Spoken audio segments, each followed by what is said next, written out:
Você tem medo do remédio ou você tem medo da doença?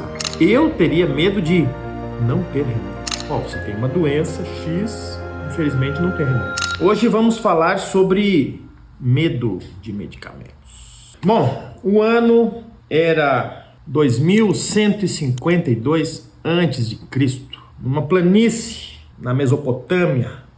As tropas de Nabucodonosor tinham acabado de passar rumo ao Egito. E aí tinha o Muhammad lá, tava com dor de garganta, febre, tremendo de frio, febre. Será que ele tinha medo de medicamento? Se chegasse um ocidental lá, atual, tem uma cartelinha aqui de amoxicilina, você quer? Será que ele ia ter medo de medicamento? Nós criamos na nossa sociedade uma dependência tecnológica, ao mesmo tempo que criamos um medo tecnológico. E isso é paradoxal, é um paradoxo. Eu tenho medo de remédio. Quando aparece um infarto, a primeira coisa que faz, eu quero remédio. Eu tenho medo de remédio, me dá uma Neosaldina. Medo de medicamento é uma coisa complicada, né? É uma coisa que às vezes a gente fica sem entender. Você tem medo do remédio ou você tem medo da doença? Sim, porque ter medo das duas coisas, eu teria medo de não ter remédio. Você tem uma doença X, infelizmente não tem remédio. Então, gente, vamos parar para pensar. Lá no Egito Antigo, naqueles hieróglifos, já tinha receita, fórmula de medicamento, de poções para melhorar a performance sexual. Se tinha o produto, é porque tinha o consumidor, certo? Se alguém estava oferecendo uma poção, um unguento, alguma outra coisa parecida, que tratava a parte sexual, é porque alguém gostaria de usar, correto? E nós passamos todo esse tempo curados desse problema. Aí só veio aparecer agora nos anos 90? Não, né? Então, problemas sexuais sempre foram escondidos, tanto por homens como por mulheres. Não dá para dizer que só os homens escondem, não. As mulheres escondem talvez mais do que a gente. Então, os problemas sexuais sempre foram mantidos escondidos porque, primeiro, são privados, certo? São privados. O que acontece entre quatro paredes, fica entre quatro paredes. Segundo, porque de alguma forma, culturalmente, socialmente, causam um constrangimento que passa da doença. Passa da doença. A pessoa fica constrangida quando tem uma infecção de garganta, uma pneumonia? Não. Porque aquilo não fala nada a respeito da potência, da capacidade, da virilidade, da honra daquela pessoa. Mas problemas sexuais, masculinos, femininos, dizem muito respeito a isso. Essa parte interior. Eu dou conta da minha parceira. Minha parceira não precisa procurar nada na rua. Entendeu? Tem esse tipo de coisa. Dá uma olhadinha pra mim aqui e ver como é que tá aquela segunda câmera.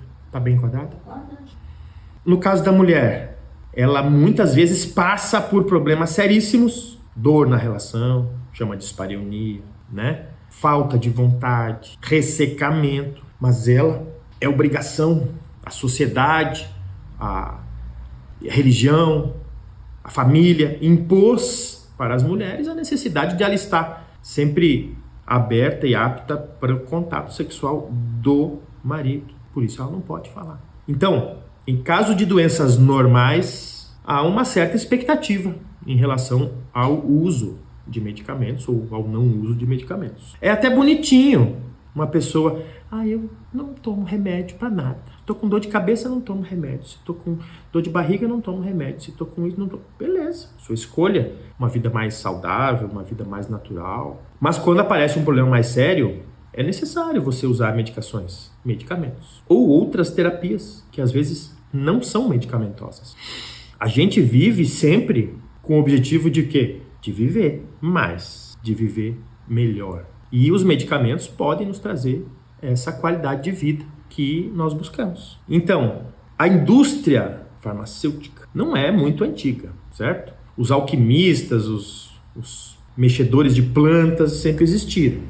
Agora a indústria farmacêutica, como nós conhecemos, 200 anos, talvez, os primeiros experimentos químicos levavam em consideração medicamentos de origem natural. Por exemplo, a aspirina foi sintetizada por um alemão chamado Bayer, daí vem o nome do laboratório. Ela já existia, chamava ácido salicílico, é derivado de uma casca de uma árvore, que lá na Europa chama salgueiro, talvez aqui também chame salgueiro.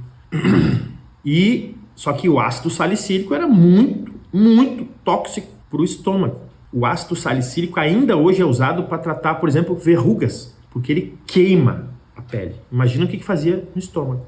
Aí o tal do Bayer descobriu que se ele acetilasse o ácido salicílico, ele ficava mais tolerável ao estômago. Aí nasceu o ácido acetil salicílico, AAS, aspirina.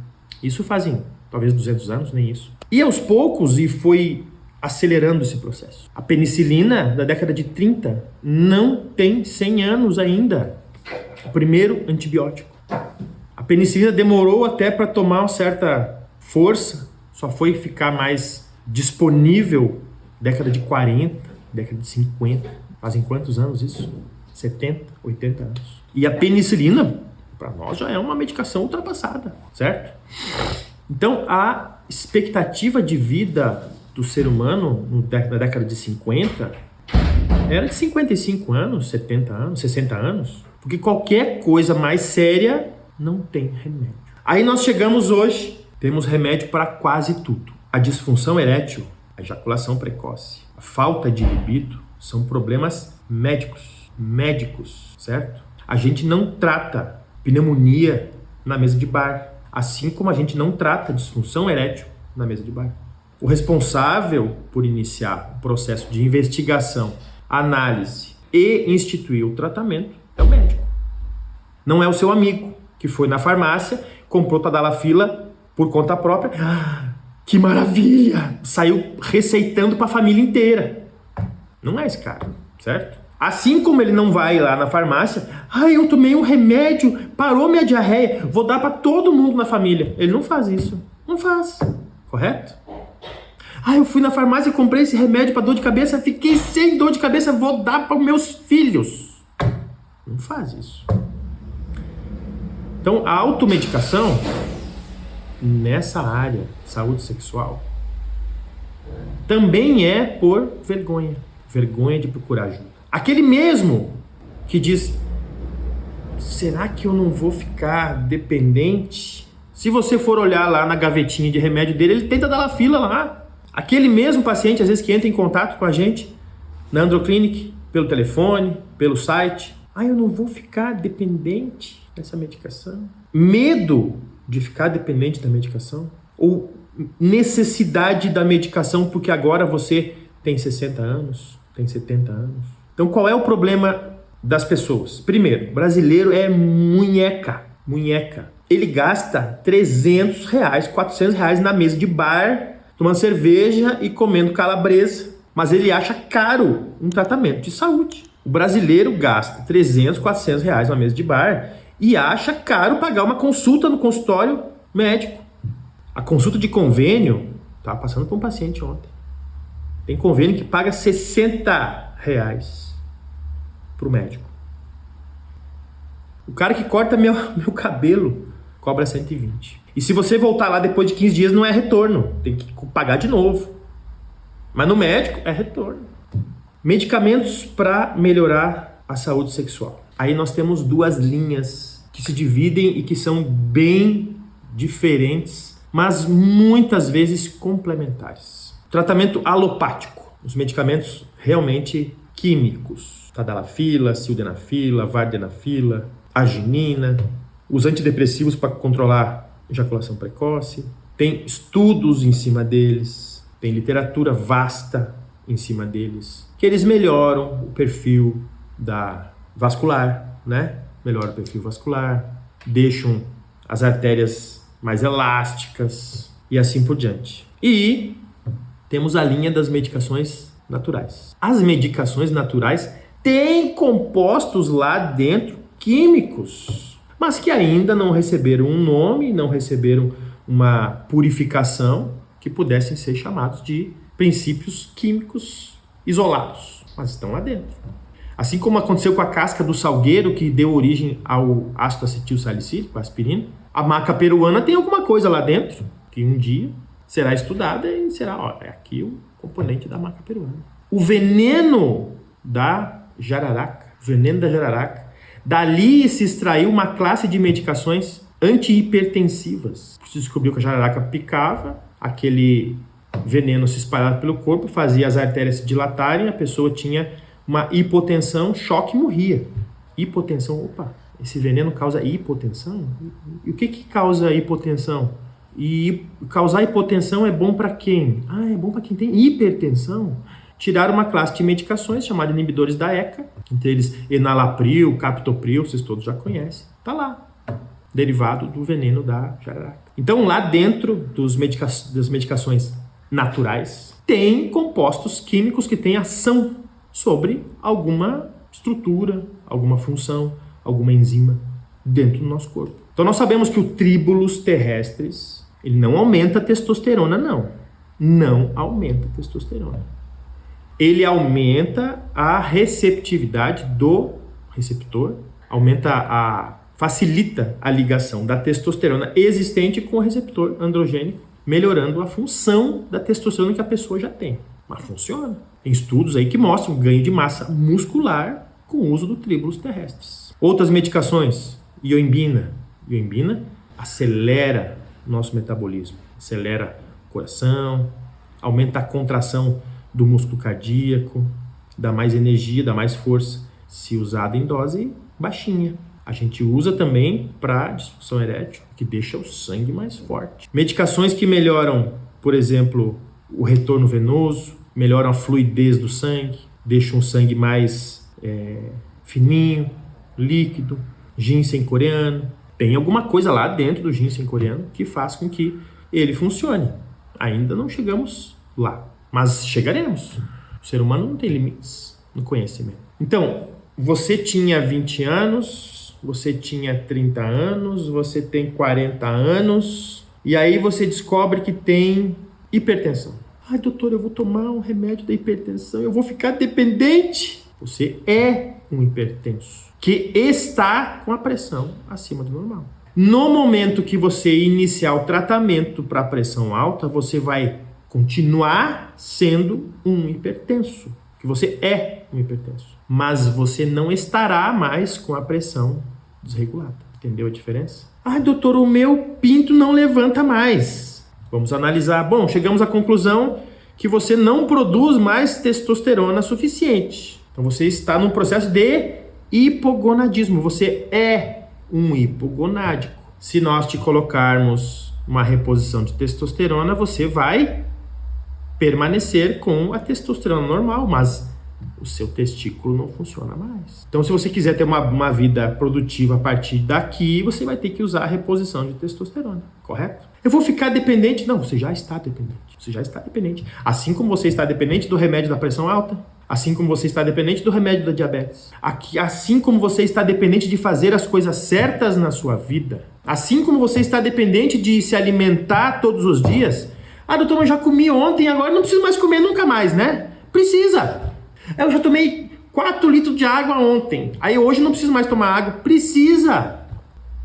Entendeu? Ficar dependente de medicações, de medicamentos, não é falha de caráter. É necessidade. É escolha. Eu escolho, então, nunca mais ter relação sexual. É a sua liberdade. Você pode escolher. Não quero mais. Estou aposentado. Foda-se o resto. Mas, se você quiser ter, nós temos a tecnologia. O meu medo é quando não tem remédio. É quando não tem solução. Aí, quando não tem solução, é mais difícil. Certo? Vamos ver aqui mais. Tem alguém perguntando alguma coisa? Efeitos colaterais das medicações. A gente gostaria que nada tivesse efeito colateral. Seria o mundo perfeito, né? Porém, cada medicação age em um sítio, em uma função, em uma enzima, em um processo metabólico específico do nosso corpo. E a hora que a gente fuça naquilo ali, com a medicação, repercute em outro lugar. Eu falei na live de segunda-feira que a gente é tudo interligado. A gente é tudo intrincadamente interligado. Os chineses já diziam que se colocar uma agulhinha no dedo do pé, passa dor de cabeça. Mas como? Funciona. Então, se eu entrar com uma medicação que vai agir nisso aqui, a cascata de eventos vai acabar batendo em outro lugar também, certo? Inibidores do PDE5, da fosfodiesterase 5, Viagra, Cialis, causam dilatação das artérias, aumentam a irrigação sanguínea. Qual é o maior efeito colateral que os pacientes sentem? Nariz entupido. Congestão nasal é a mais frequente do Viagra. As pessoas reclamam? Não reclamam. Reclamam da dor de cabeça, que também é frequente, certo? Eu tomo um remédio uma vez cada 3 meses. Sempre vai dar o efeito colateral. Eu começo a tomar uma medicação de pouquinho hoje, de pouquinho. Daqui uma semana, 10 dias, eu não estou sentindo mais nada de efeito colateral. E eu já aumentei a dose, certo? Então, as coisas quando são feitas devagarinho, com orientação, a gente consegue reduzir os efeitos colaterais. Outra coisa, tadalafila, sildenafila, o Viagra, Cialis, podem dar dor muscular. Dor muscular nos primeiros dias de uso. Então, especialmente na parte posterior do corpo.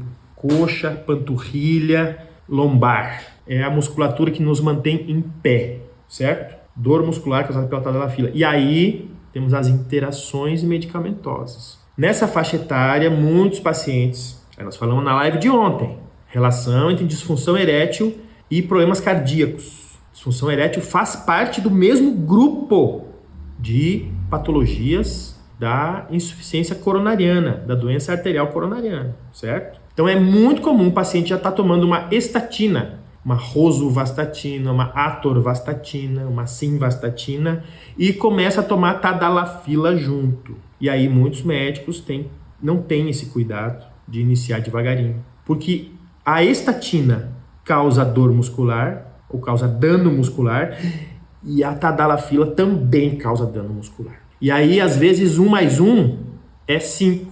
Na medicina acontece, certo? Pacientes que já fazem uso de algum remédio para diminuir o colesterol, do tipo estatina, tem que ter cuidado. Esses dias tive um paciente aqui da endoclínica que precisou trocar da rosuvastatina para ezetimiba, que é uma outra classe, para poder tomar a tadalafila. Temos que ter cuidado sobre isso, certo? Doutor, meu vizinho pegou uma novinha, foi pro motel, tomou Viagra e morreu. O Viagra matou ele. Mentira. Se você tomar Viagra e ficar sentadinho na sua cadeira, não morre. Ah, então foi a novinha que matou. Também não foi. Se você ficar com a novinha no colo, sentadinho na sua cadeira, você não morre. Então foi o Viagra mais a novinha. Se você tomar o Viagra, botar a novinha no colo, na sua cadeira, não acontece nada. Mas então foi um motel. Não. É o que acontece lá dentro do motel, certo? O que mata os homens é a doença arterial coronariana, é o infarto, é a arritmia cardíaca. O Viagra só deu a possibilidade dele ter uma ereção para que ele pudesse fazer o esforço de ter uma relação sexual. E aí a relação sexual é que disparou o infarto e ele morreu, certo? Relação sexual é um processo de esforço físico. E eu vivo falando, se você não dá conta de subir 2 andares de escada, sem chegar botando os bofs para fora lá, não queira ter relação sexual, entendeu? Se você não dá conta de subir 2 andares de escada, sem chegar lá em cima morrendo, não tenha relação sexual, porque você vai ter problemas. O que mata não é o Viagra, o que mata não é a tadalafila, o que mata é o esforço. Por isso é tão importante você manter seus exames cardiológicos, teste de esforço, mapa Holter em dia. Passou dos 60, mantenha vigilância sobre isso. Eu infartei com 37 anos e eu tive dor durante a relação sexual. E foi isso que me chamou a atenção. Por quê? Porque o esforço da relação sexual era muito intenso. E a dor aqui na frente foi que me falou, certo? A verdade que ninguém te contou sobre medicamentos para a saúde sexual. Você liga para uma clínica, entra em contato com uma clínica, e eles dizem: o nosso tratamento é definitivo. O resto é tudo paliativo. Aqui é definitivo. Cada caso é um caso. Cada paciente é um paciente. Nunca existe nunca. Nunca existe nunca. E nunca existe é para sempre. Morte é para sempre, certo? Então, não existe tratamento definitivo para disfunção sexual de cara, certo? Se eu tenho um problema psicológico, que é causado por um problema psicológico, que está dando repercussões na saúde sexual, eu posso, através de terapia, às vezes de medicação, tratar esse problema psicológico. E aí eu vou conseguir tratar o problema sexual dele para sempre, ou remediar para sempre. Seria a palavra mais correta, certo? Agora, você passou 20, 30, 40 anos fumando. Suas artérias estão horríveis por dentro. E aí eu vou te dar um remédio que vai deixar você zerado. Se você durante 40 anos agrediu o seu próprio corpo, agora eu vou ter que consertar? Não tem mais conserto. Tem remédio, mas não tem conserto. Durante 20, 30, 40 anos você teve uma vida sedentária absolutamente isenta de atividades físicas, não pegava sol, não tinha contato com a natureza, era só de casa para o trabalho para casa, escritório, carro com ar-condicionado, escritório com ar-condicionado, quarto com ar-condicionado, banheiro com ar-condicionado. E aí você chega lá com uma testosterona baixíssima, sem vitamina D. Estou sem energia, sem disposição. E eu vou ficar dependendo da testosterona? Vai. Se durante 20, 30, 40 anos você plantou o seu próprio afundamento orgânico, certo? Então, pare de ter medo, gente. Eu tenho medo se não tiver remédio. Pare de ter medo. Você deita ao lado da sua esposa de noite, acorda de manhã cedo. Você ama aquela mulher te ama.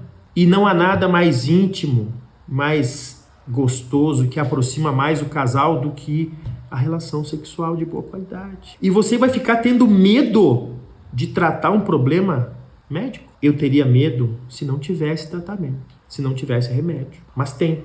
E nós aqui da Androclinic estamos aqui para te ajudar. Eu trabalho com saúde sexual há 11 anos. E eu já ajudei mais de 20 mil pacientes a melhorarem a sua vida sexual. Tenho relatos e relatos de pacientes que ficaram meus amigos, porque eu mudei completamente a vida deles. Tenho relatos de colegas, médicos, que eu salvei a vida deles, que estavam à beira de cometer uma loucura. Então, decida-se logo. A vida passa. O dia de ontem foi uma oportunidade perdida. O dia de ontem não volta mais. Mas eu quero voltar ontem e fazer diferente. Não tem como. Decida hoje mudar a sua vida. Eu só teria medo se não tivesse remédio. Um abraço no coração de todos vocês. Amanhã a gente volta mais uma vez. E vamos falar sobre por que sua ereção não é mais como antes. Por que seus olhos também não são mais como antes. Por que seus joelhos não são mais como antes. Até amanhã, gente.